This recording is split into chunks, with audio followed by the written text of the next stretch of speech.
Bagaimana caranya agar bisnis kamu dilirik oleh target konsumen kamu meskipun banyak kompetitor yang menjual produk yang sama? Salah satunya dengan menggunakan analisis Unique Selling Proposition. Apa itu sebenarnya? Akan kita bahas kali ini ya. Tapi sebelumnya jangan lupa untuk subscribe dulu channel kita, Angso Production, agar channel ini bisa terus berkembang dan selalu memberikan tips-tips ringan untuk perkembangan bisnis kita semua.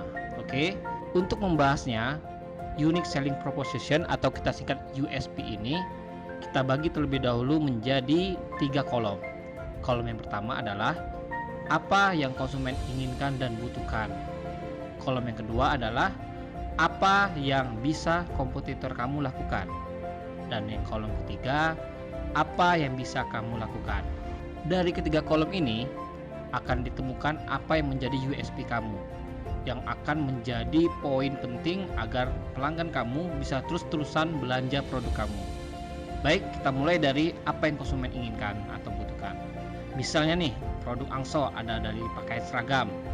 Yang konsumen inginkan adalah dianya cepat, kita cepat selesai dengan kualitas yang bagus, meskipun harganya agak lebih tinggi daripada yang lainnya. Jadi ingat ya teman-teman, untuk harga itu jangan perang harga atau murah-murahan harga. Karena asal sesuai dengan target pasar, itu orang tetap beli. Itu contoh ya. Konsumen ini butuh cepat, bagus, harga mereka nggak masalah. Nah, di situ di kolom apa yang bisa kamu lakukan ini, misalnya Angso bisa bikin cepat, bahannya juga bagus, meskipun harganya relatif tinggi.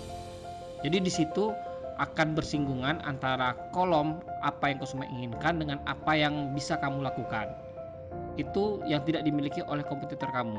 Dan jika sebaliknya, jika kompetitor kamu bisa memberikan keunggulan yang sesuai yang dicari sama konsumen dan kamu tidak punya, itu masuk ke zona bahaya. Kenapa dibilang zona bahaya? Karena kompetitor bisa memberikan apa yang konsumen inginkan. Misalnya pesan pakaian seragam, kebetulan kamu lagi rame nih, sedangkan kompetitor itu lagi kosong jadwalnya. Dia bisa kualitas bagus, harga nggak masalah tinggi, tapi dia bisa cepat. Sedangkan kamu harganya juga nggak apa-apa, masalahnya harganya tinggi, tapi kamu itu nggak bisa cepat karena kebetulan banyak antrian. Nah, jadi di situ zona bahaya yang kemungkinan peluang itu diambil oleh kompetitor kamu. Jadi zona bahaya ini adalah harus kita analisis apa yang bisa kompetitor lakukan dan itu tidak bisa kamu lakukan.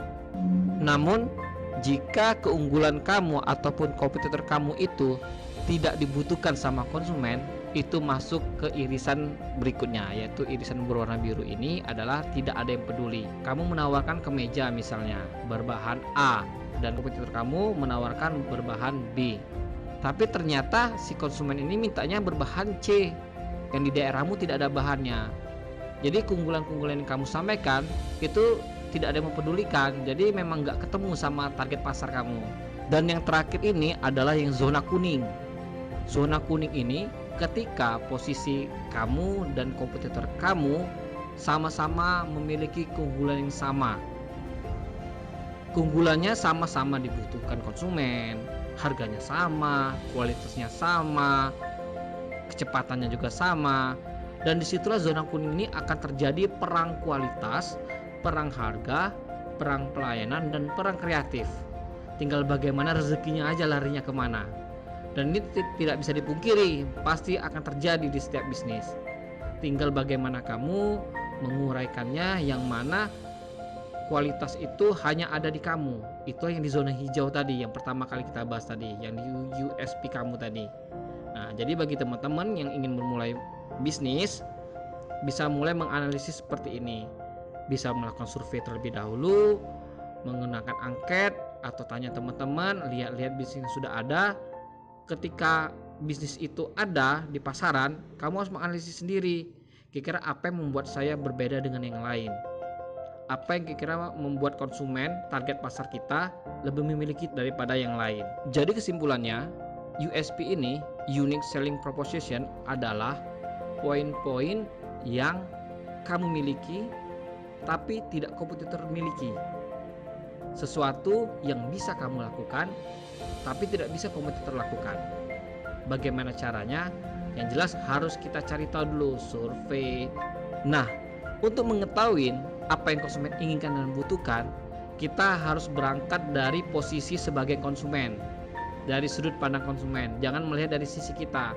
Kita harus melihat apa kebutuhan pasar, apa yang lagi ramai sekarang, dan kira-kira apa yang konsumen inginkan itu kita lihat dari kacamata konsumen, bukan dari kacamata kita sebagai penjual.